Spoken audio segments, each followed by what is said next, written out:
महातेजस्वी शौनकादि मुनिगण खड़े हो गए। सब धर्मों को जानने वाले में श्रेष्ठ शुद्धि तथा परम वैष्णव शौनकादि ऋषिगण परस्पर शीघ्रता से पृथ्वी पर दंडवत नमस्कार करके शौनकादि मुनियों के दिए आसन पर संपूर्ण शिशु सहित अति बुद्धिमान श्री शुद्ध जी बैठ गए।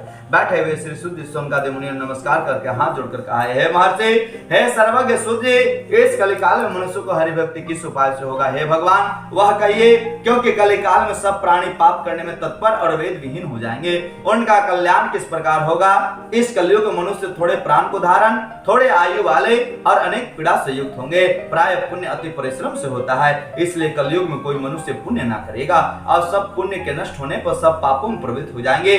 तब तुच्छ ज्ञान वाले मनुष्य सब वंश सहित नष्ट हो जाएंगे। हे शुद्धि, किस तरह अल्प परिश्रम में, थोड़े धन में और कुछ समय में पुण्य प्राप्त हो, ऐसा उपाय हम लोगों से वर्णन कीजिए।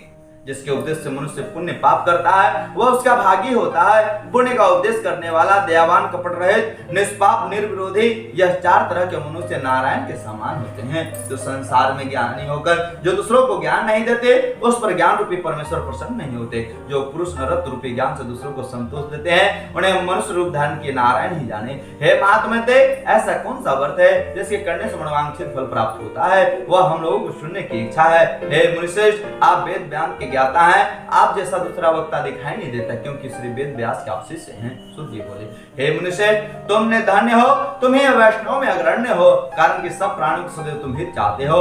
हे सुनो, मैं आपसे उस उत्तम व्रत को कहूंगा जिस व्रत को नारद जी ने लक्ष्मीपति भगवान विष्णु से पूछा था और जिस प्रकार भगवान ने नारद जी से कहा था। हे ऋषिगण, उसे सावधान होकर सुनो। इति श्री रेवाखंडे प्रथम अध्याय समाप्ति। कृष्ण भगवान की जय, वृंदावन भगवान की जय।